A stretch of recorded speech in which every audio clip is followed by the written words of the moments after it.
Etion.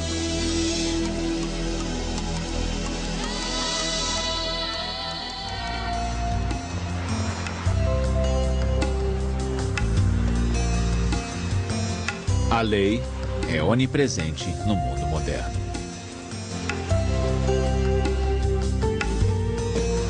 Ela regula cada aspecto da vida em sociedade.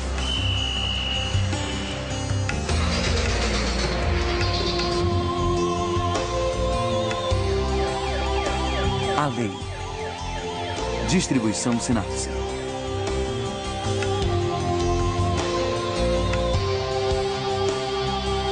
Quando uma pessoa infringe a lei, quando a paz da sociedade é perturbada, cabe ao tribunal julgar.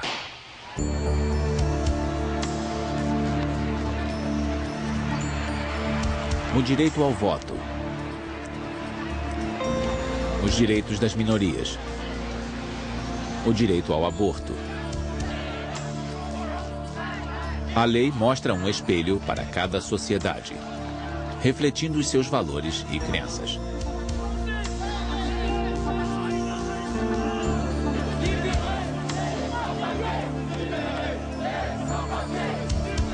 Por toda a história, as leis foram adaptadas para transformar a moral e novas práticas sociais.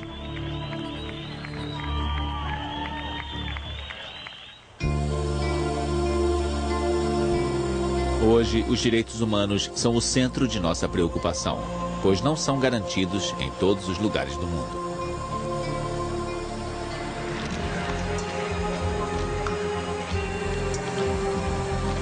Fazer leis justas e imparciais sempre foi um difícil desafio para as sociedades humanas. Como conciliar os interesses dos mais fortes e os dos mais fracos? Os direitos da comunidade e os dos indivíduos.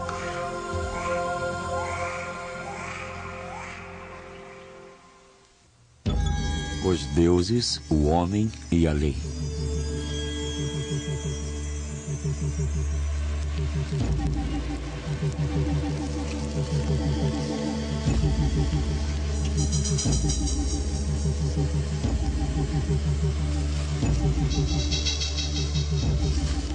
Assim que surgiu a vida comunal, os seres humanos sentiram a necessidade de criar leis para resolver disputas.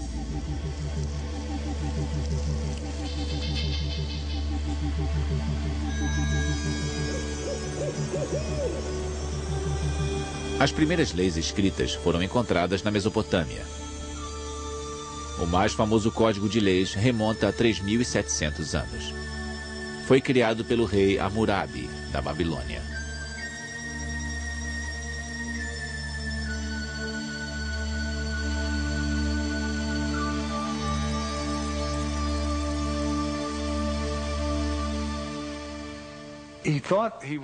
Ele achava que estava promulgando leis apoiadas por Deus.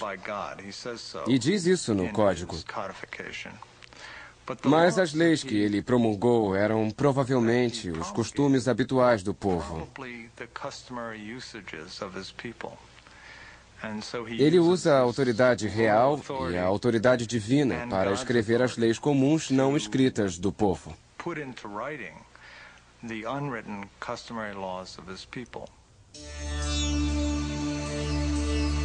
As leis de Hammurabi cobriam cada aspecto da vida cotidiana, da construção ao comércio, da escravidão ao casamento. As leis eram rígidas e não havia recurso. Se uma mulher é volúvel, se é esbanjadora ou dá má reputação ao marido, deve ser jogada no mar.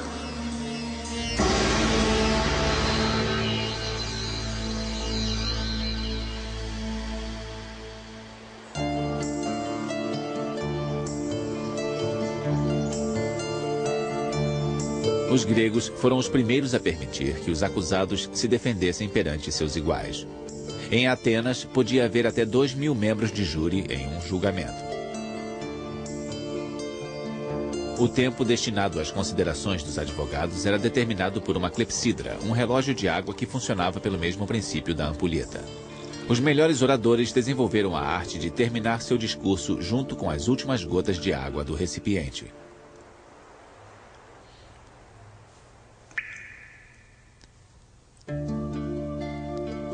Os gregos também estavam entre os primeiros a estabelecer o conceito de igualdade perante a lei.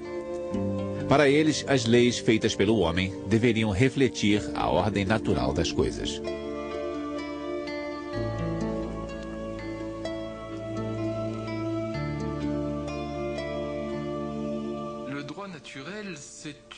Acho que a lei natural foi um estágio importante no desenvolvimento do pensamento jurídico. A lei natural foi considerada inicialmente como originária dos deuses. Mais tarde, tornou-se mais secular. Por fim, surgiu a ideia que viria a apoiar a nossa visão dos direitos humanos. A de que há, basicamente, princípios jurídicos gerais que se aplicam a todos os homens, não importando quem sejam. Quanto à ideia de igualdade entre homens e mulheres, entre jovens e velhos, acho que é uma transposição dos nossos ideais a um tempo em que tal questão nem surgia. Não se pensava nesses termos. Em Atenas, apenas cidadãos livres tinham direitos.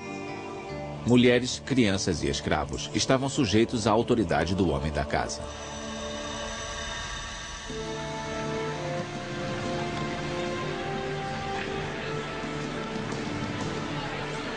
A sociedade romana também era patriarcal e utilizava escravos.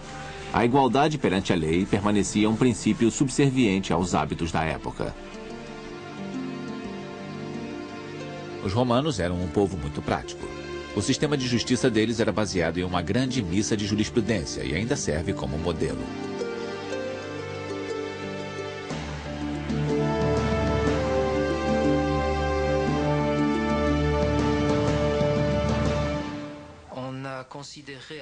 Na Europa, na Idade Média e nos tempos modernos, a lei romana era considerada tão flexível e inteligente que era um ratio scripta, ou razão escrita. A genialidade de Roma está no espírito das leis, porque conseguiu desenvolver um sistema legal flexível, eficiente e perfeitamente adaptado à sociedade que pretendia regular. No curso da história, os romanos criaram milhares de leis. O vendedor deve conhecer seu produto e relatar claramente qualquer defeito latente. Se não o fizer, ele é considerado culpado e nenhuma evidência de má-fé será exigida.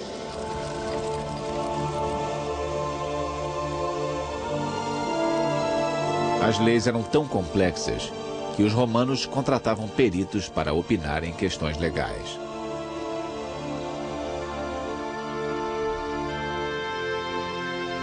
Como nos tribunais modernos, os magistrados ouviam os argumentos de defesa e acusação.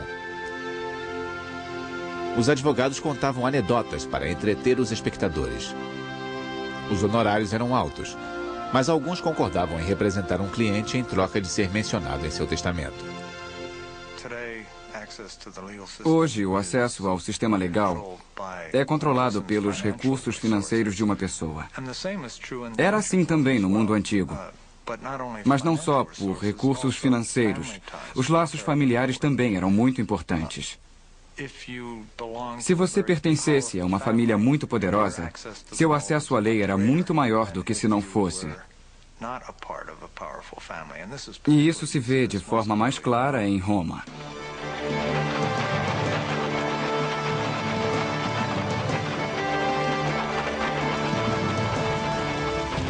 No século V, o Império Romano caiu sob ataque dos bárbaros que pilharam, demoliram e queimaram tudo em seu caminho. Para todos os propósitos práticos, a lei romana desapareceu.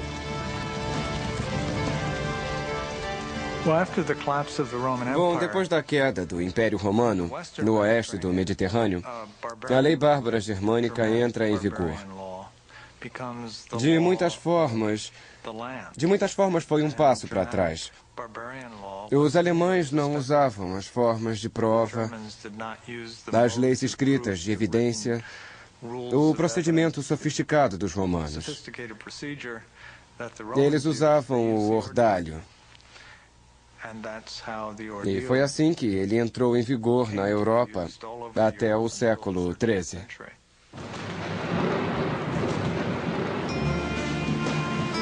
O ordalho era o julgamento de Deus através do teste da água ou do fogo. Uma das formas mais comuns na Europa era forçar o réu a caminhar segurando uma barra de ferro em brasa. A distância que ele deveria cobrir era determinada pela gravidade do crime cometido.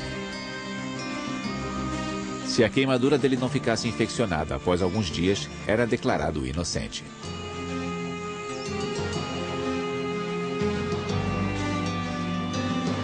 Na Idade Média, a lei do senhorio, baseada nos costumes germânicos, existia paralelamente à lei cânone administrada pela Igreja.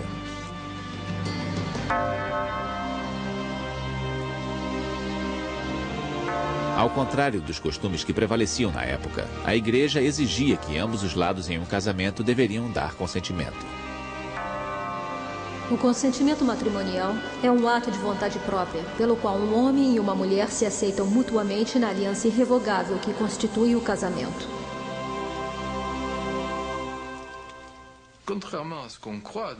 Ao contrário da crença popular, talvez por nossa ideia de igreja medieval e Inquisição ser influenciada por filmes, o homem comum ficaria muito melhor se recorresse ao tribunal clérigo do que ao secular, porque a igreja tinha normas muito mais justas do que os senhores, que viam a maior parte de suas atividades legais como um meio de extorquir dinheiro do homem comum. No século XI, o Corpus Juris Civilis foi descoberto. Era uma compilação de leis e jurisprudência romana criada 500 anos antes pelo imperador Justiniano. O código foi ensinado na primeira faculdade de Direito em Bolonha, Itália. Este talvez seja o evento mais importante na história legal europeia. A novidade, a singularidade do evento de um jurista chamado Peppo começar a ensinar esse sistema legal extinto em Bolonha é algo realmente extraordinário. Nós podemos explicar dizendo que os códigos de leis germânicos não eram capazes de acomodar as grandes mudanças que ocorriam nas sociedades europeias. Mudanças comerciais e mudanças econômicas. A partir de então, a nova legislação utilizou as leis romanas, mas no cotidiano a lei habitual continuava valendo.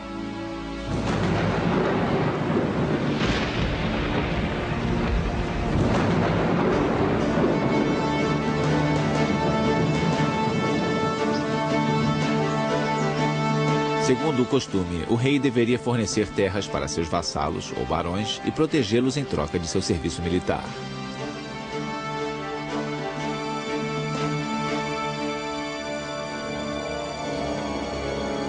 Na Inglaterra, o rei John Lackland infringia essas leis constantemente. Ele cobrava impostos excessivos dos barões e confiscava suas terras para encher seus cofres e financiar suas campanhas militares.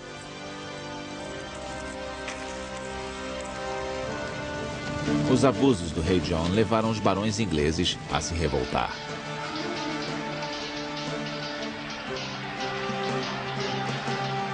Em 1215, eles convenceram o rei a assinar a Magna Carta, a Grande Carta.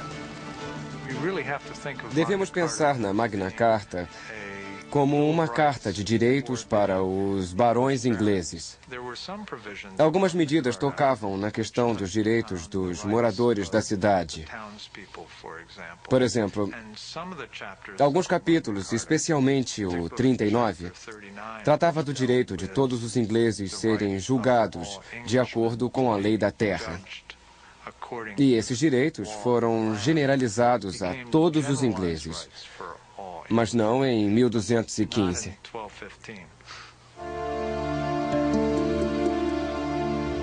Nenhum homem livre deverá ser detido ou preso, a menos que tenha sido julgado fielmente por seus iguais, segundo a lei da terra.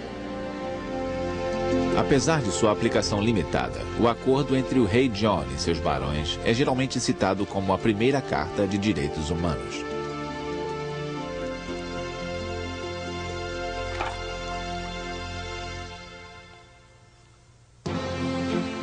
A conquista dos direitos.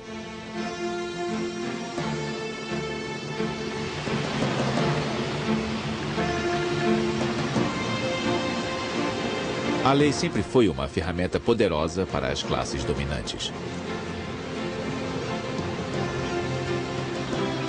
Ao descobrir a América, os conquistadores impuseram suas leis aos povos nativos. A primeira pergunta feita sobre os selvagens, como eram chamados, foi: eles são mesmo humanos? Se você pensar como uma pessoa daquela época, é uma pergunta legítima. Os primeiros nativos com quem Colombo teve contato não usavam roupas, eram canibais e faziam sacrifícios humanos. Isso deu muito o que falar. De fato, a igreja respondeu rapidamente. Pouco tempo depois, em 1530, o Papa declarou: Sunt vero hominis, ou são seres humanos de verdade.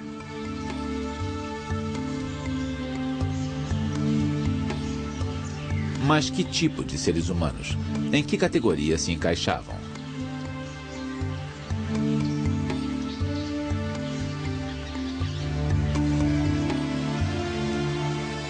Depois de um acalorado debate, os juristas espanhóis concordaram em que os índios tivessem pouca capacidade intelectual, semelhante às crianças.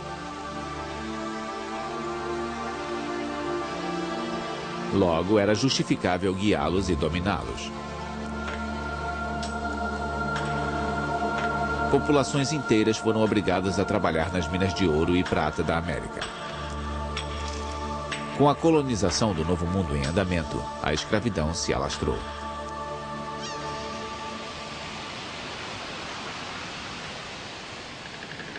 Os europeus transportavam milhares de africanos à força para serem escravos na América.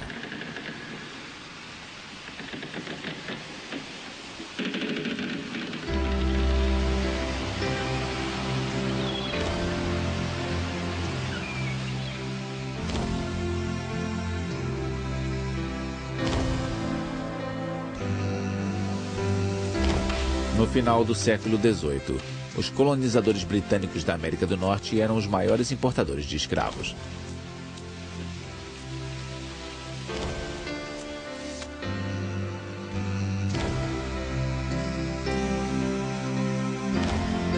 E foi nesta sociedade escravagista que Thomas Jefferson, um jovem advogado da Virgínia, exigiu o direito de liberdade a todos os homens.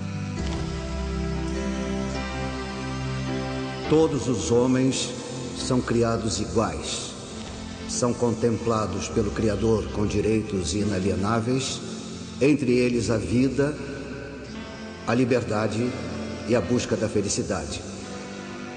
Para assegurar estes direitos, são instituídos os governos entre os homens.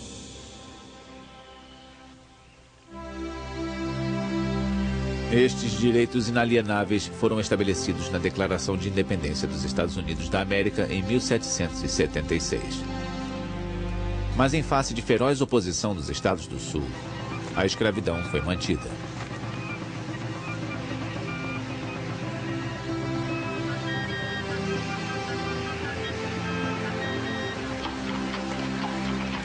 Baseada na Declaração Americana, a Declaração Francesa de Direitos Humanos e Civis foi adotada em 1789, no auge da Revolução.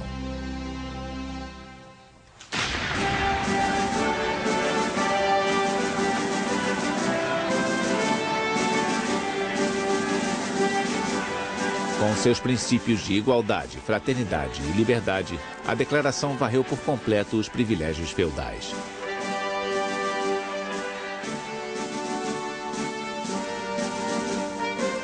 Liberdade de expressão e pensamento é um dos direitos mais preciosos da humanidade. Logo, todo cidadão pode falar, escrever e publicar livremente. A declaração não contou com a força da lei. Napoleão trabalhou pessoalmente no novo Código Civil francês. Era um inteligente compromisso entre a lei romana, os antigos costumes franceses e a lei revolucionária.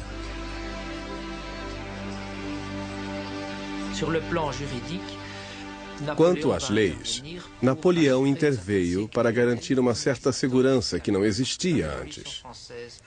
A Revolução Francesa deu fim à velha ordem sem instituir um sistema legal completo e claro. Isso criou um certo vácuo, um tipo de inseguridade legal que Napoleão tentou remediar com maiores codificações, em especial o Código Civil de 1804.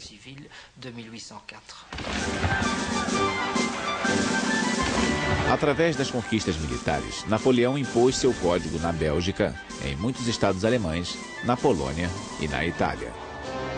Há muitos países em todos os continentes nos quais o Código Napoleônico, revisado e melhorado, continua em vigor.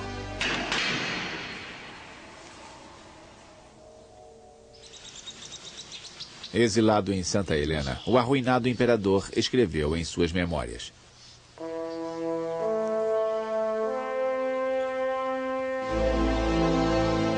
Minha fama verdadeira não foi a vitória em 40 batalhas. Waterloo vai apagar a lembrança de todas elas. O que jamais será apagado e viverá para sempre será o meu Código Civil. Embora o código represente um avanço, ele reinstaurou os poderes do chefe da casa, incluindo o direito de mandar prender uma esposa ou um filho desobedientes. Também restabeleceu a escravidão, que os revolucionários haviam abolido.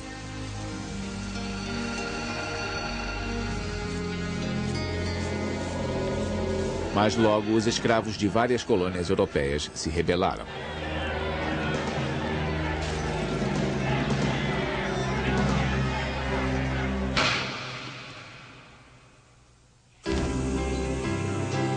Em 1833, a Grã-Bretanha foi a primeira a abolir o comércio de escravos. Depois foi a França, em 1848. Nos Estados Unidos, a proclamação de 1863, abolindo a escravidão, levou à emancipação de 3 milhões de pessoas.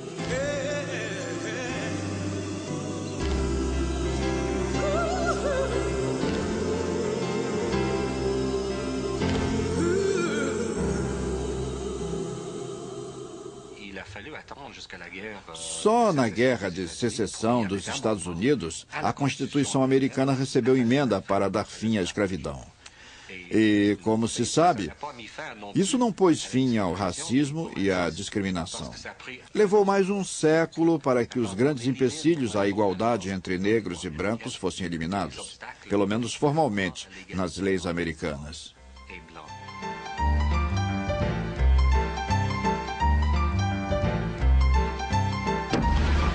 Governos nacionais baseados nas normas da lei surgiram no século XIX. A partir de então, o povo dava a seus representantes o poder de adotar leis. Logo, os governos instituíram uma série de medidas sociais com respeito a trabalho, agricultura, educação e preço de comida e aluguéis.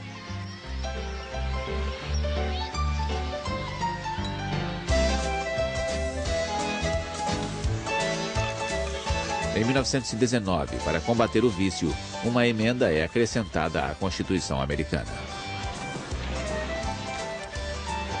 A venda ou transporte de bebidas embriagantes dentro dos Estados Unidos, sua importação e exportação para o propósito da ingestão estão proibidos. Para generalizar, os estados se tornaram os únicos repositórios de lei. A lei natural foi banida. Então, quando os estados começaram a decidir o que era certo ou o que era errado, o chamado positivismo legal, quando são os únicos repositórios de certo e errado, se tomam uma decisão ruim, não forçam um contrapeso nas sociedades para se opor à decisão. É claro que os horrores do século XX são um resultado deste desenvolvimento.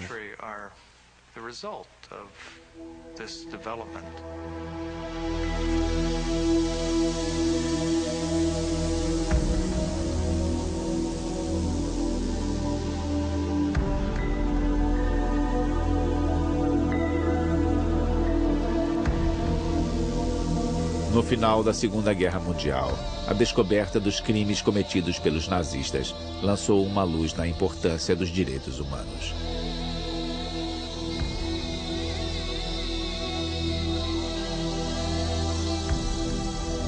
Em Nuremberg, oficiais nazistas foram chamados a responder por acusações de crimes contra a humanidade, crimes de guerra e crimes contra a paz. Metade deles foi condenada à morte.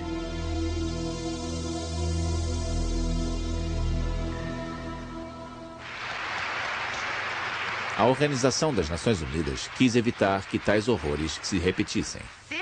Esta Declaração Universal dos Direitos Humanos pode se tornar a Magna Carta de qualquer lugar. Contra les atrocités et les oppressions dont tant de millions d'êtres humains ont été victimes à travers les siècles.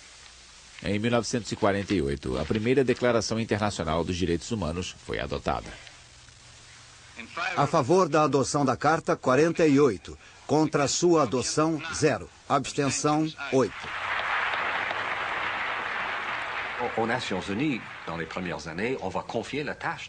Nos primeiros anos, as Nações Unidas confiaram esta tarefa a uma pequena comissão que examinou todas as constituições do mundo.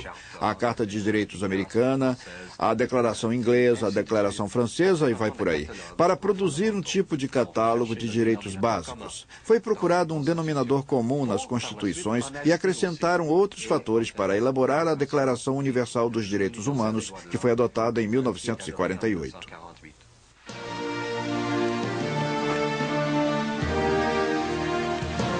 Na época, o mundo estava lutando com o sofrimento da Guerra Fria. A União Soviética se recusava a reconhecer um pacto que ressaltasse a liberdade de expressão ou o direito ao voto e ignorava as desigualdades sociais e econômicas.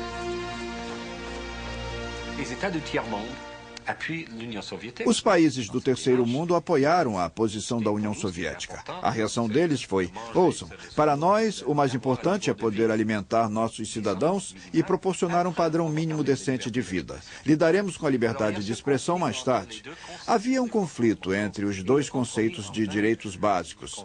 Eles acabaram chegando a um acordo. O pacto foi dividido em dois. O primeiro pacto se referia a direitos civis e políticos, como liberdade de expressão, religião e eleições diretas. O segundo lidava com direitos culturais, sociais e econômicos, como o direito a um padrão de vida razoável, o direito ao trabalho e o direito à educação.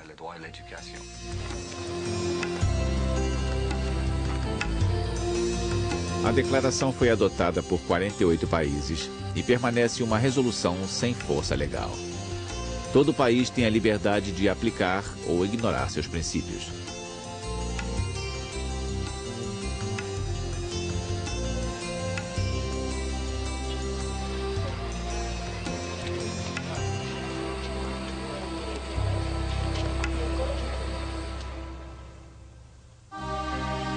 Direitos no mundo todo.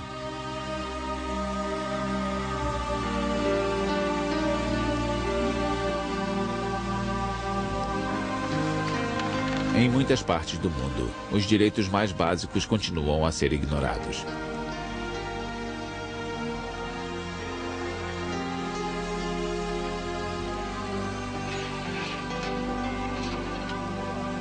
A liberdade de expressão ou o direito ao voto parece um luxo inatingível para as pessoas que lutam diariamente pela sobrevivência.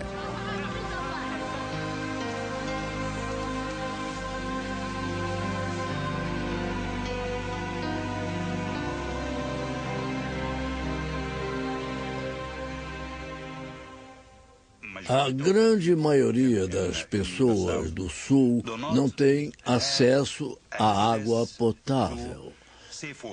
20% da população das cidades do Egito não tem acesso à água potável. Em alguns países africanos, somente 10% dos habitantes têm acesso à água potável, água para beber, para se lavar, para cozinhar e coisas do tipo. Você deve saber o que significa. É uma catástrofe, pois a falta de água potável significa imediatamente contaminação e doenças. Muitos seres humanos não têm a certeza de que terão um teto sobre a cabeça, alimento suficiente e acesso à educação.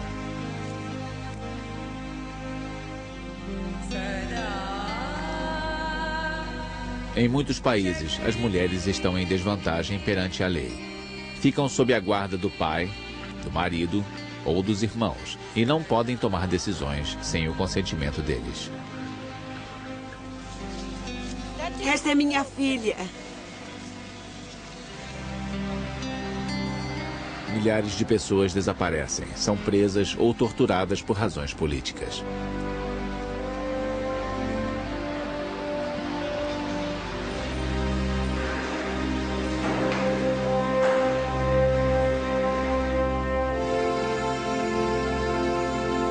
Para dar mais força a convenções internacionais, a ONU criou um tribunal internacional em Haia, nos Países Baixos.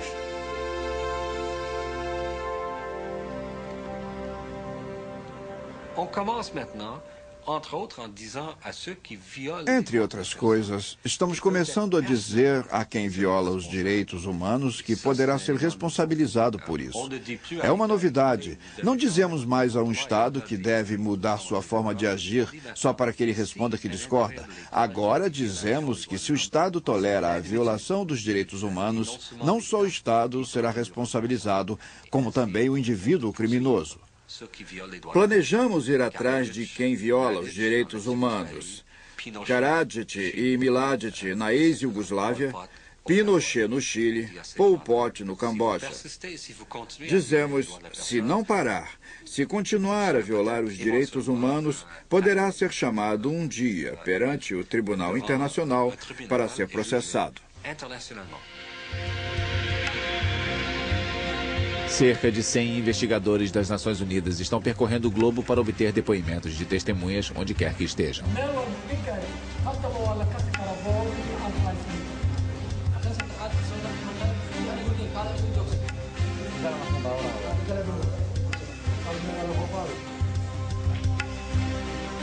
Em Ruanda, muitos dos responsáveis pelo genocídio, que fez 500 mil de vítimas, foram julgados pelo Tribunal Internacional.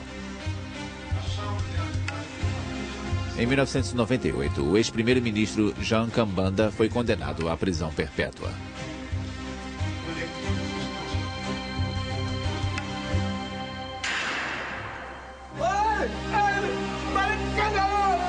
Sanções criminais, sanções econômicas contra países que violam os direitos humanos e tribunais internacionais. Essas ferramentas para garantir que se respeitem os direitos humanos têm efeito limitado. Enquanto houver grandes disparidades econômicas na Terra, a justiça internacional não será uma realidade.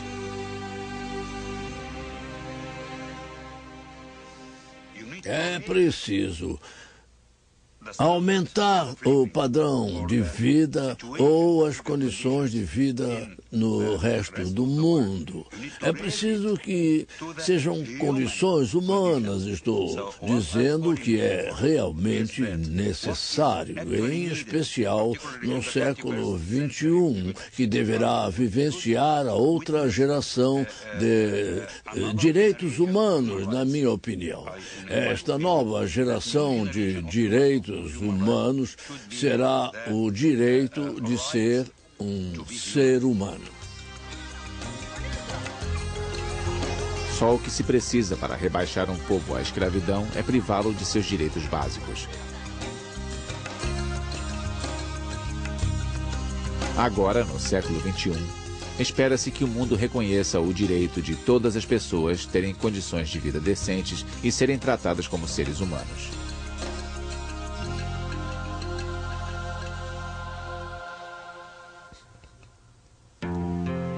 Lei e ética.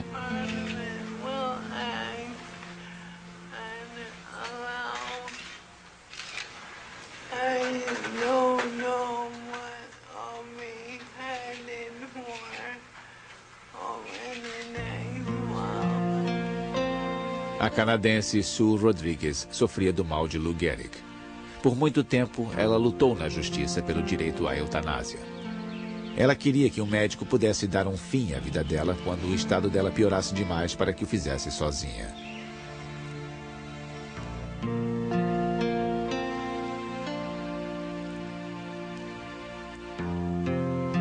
Até que, em fevereiro de 1994, Sue Rodrigues não precisou mais da autorização legal.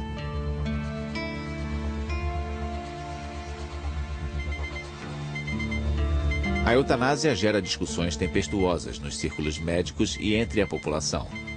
Até o momento, a Austrália e a Holanda estão entre os únicos países a autorizá-la em determinadas circunstâncias.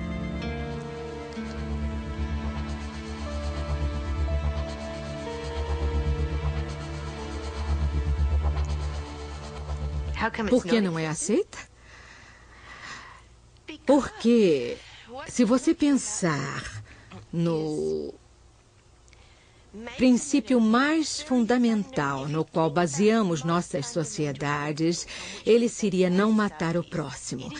Se matarmos, seremos severamente punidos caso tenha sido deliberadamente. Aqui tratamos de modificar esta regra fundamental.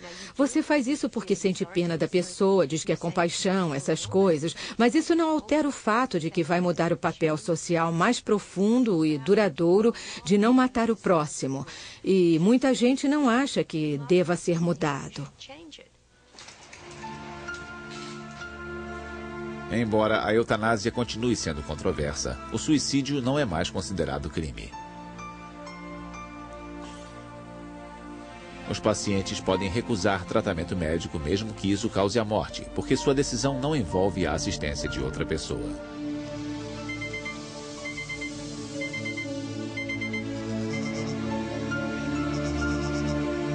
Os direitos de cada um podem levantar questões éticas complicadas.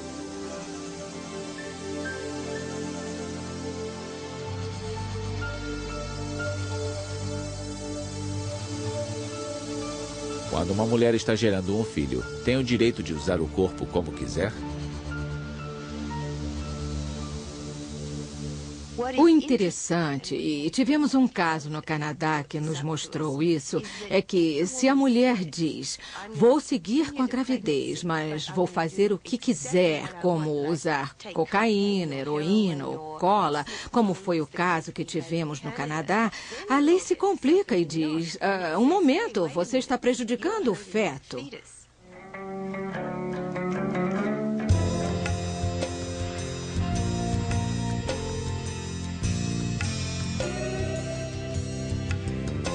Em um mundo de valores, práticas e condições sociais que mudam rapidamente, a lei não pode mais definir sozinha o que é aceitável ou não.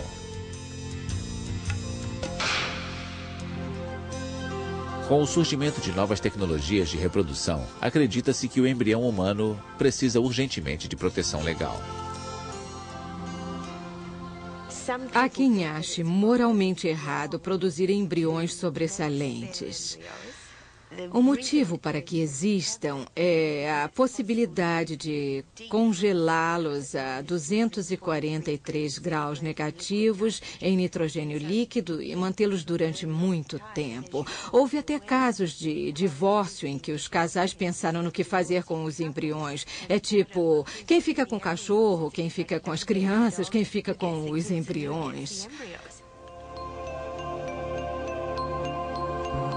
Graças a novas tecnologias, é possível não só congelar embriões, como também implantá-los em mães de aluguel ou usá-los em pesquisas.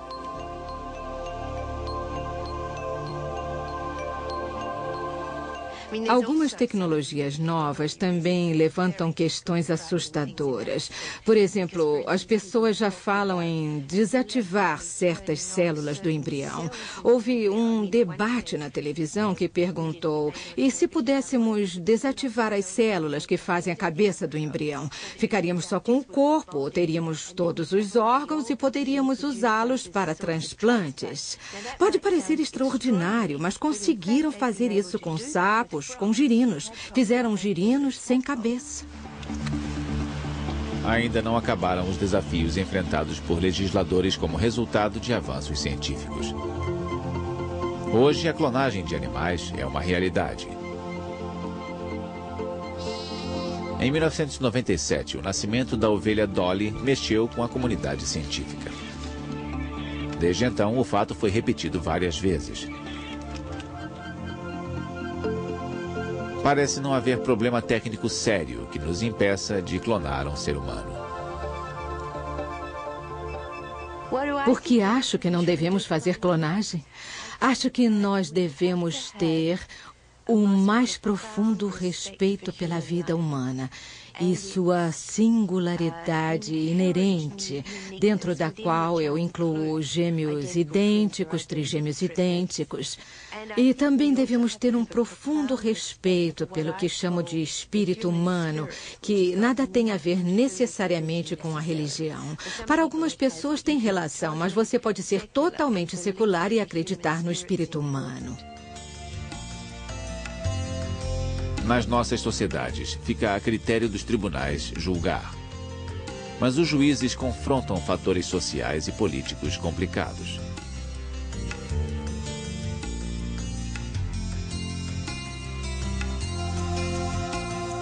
Cada vez mais estamos constituindo comissões de ética formadas por clérigos, médicos, filósofos e juristas, entre outros.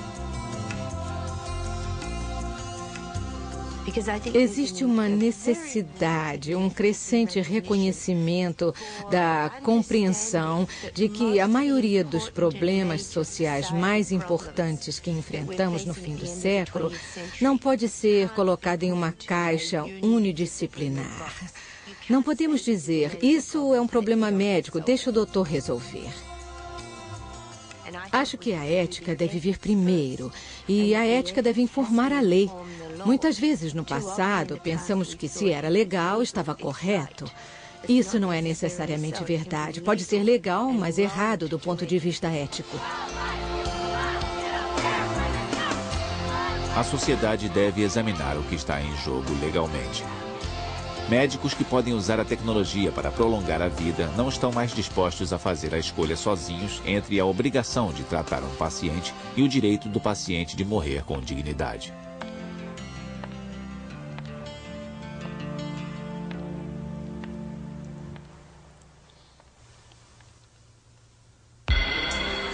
A lei dos direitos.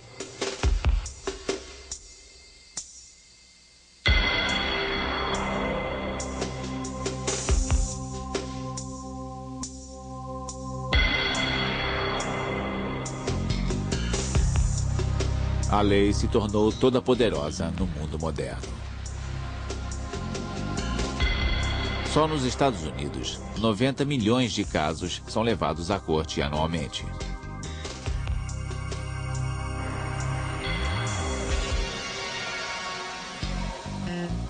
Nas nossas sociedades, sempre nos sentimos esmagados por leis e regulamentações.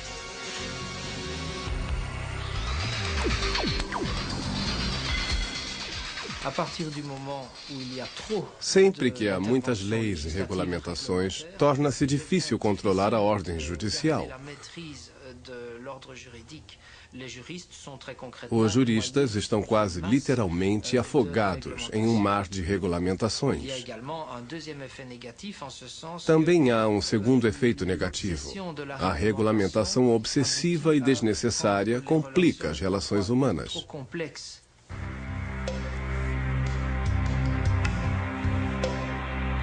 Particularmente na América do Norte, os cidadãos se condicionaram a recorrer aos tribunais para resolver todo tipo de disputas.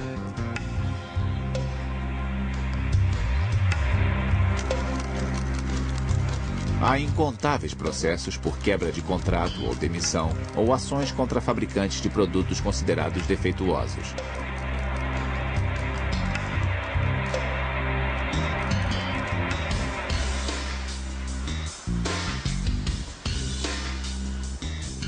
Nas escolas, cada vez mais alunos usam seus direitos para desafiar a autoridade dos professores.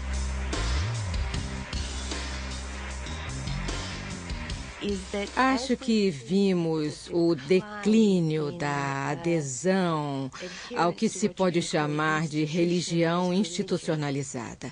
Acho que vimos um aumento no uso da lei.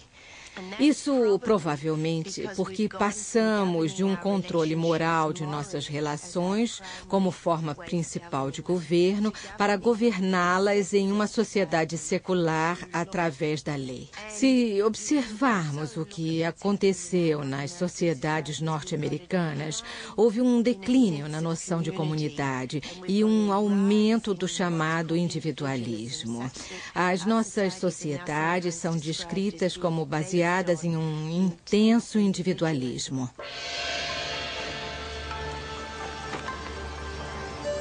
Na China, o homem realmente civilizado resolve suas brigas fora do tribunal. Nessa sociedade, a obediência e o respeito pela autoridade sempre relegaram os códigos de lei a uma posição secundária.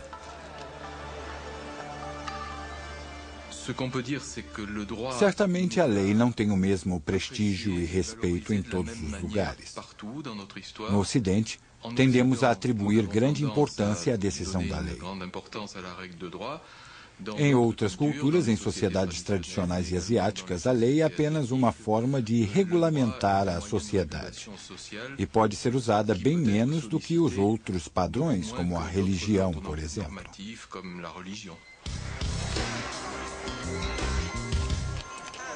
No entanto, a falta das leis escritas pode ser perigosa.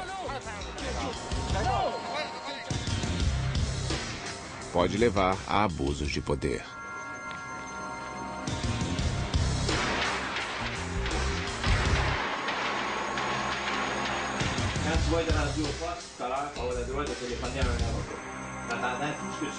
No Ocidente, o sistema legal é congestionado. O acesso a ele é parcial e seus representantes cometem abusos.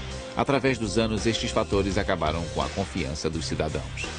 Nós do júri declaramos o réu Warrenton James Simpson inocente da acusação de homicídio.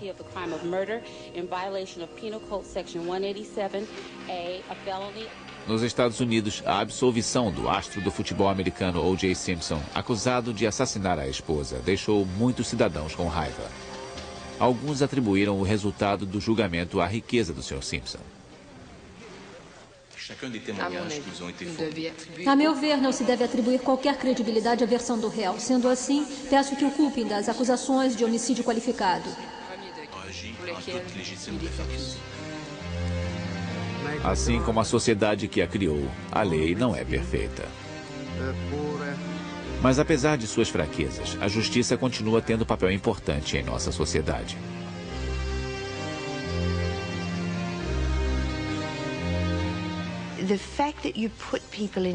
O fato de colocar pessoas em um tribunal e ter um ambiente austero com os advogados de toga e a presença de um juiz usando procedimentos formais não é só pela tradição. Eu penso nisso como se criassem um ambiente especial que faça as pessoas reagirem e interagirem de forma diferente. Isso foi experimentado e testado por um longo período da história e devemos ser muito cautelosos ao dizer que não tem mais serventia.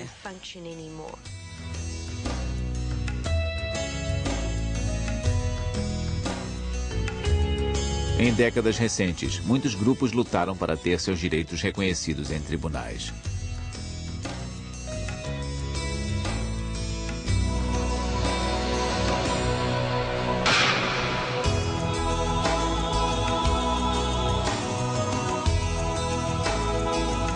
O sonho de um sistema legal justo e imparcial, sem dúvida, permanecerá por muito tempo. Só podemos torcer para que o equilíbrio da justiça continue sendo um ideal nas sociedades futuras.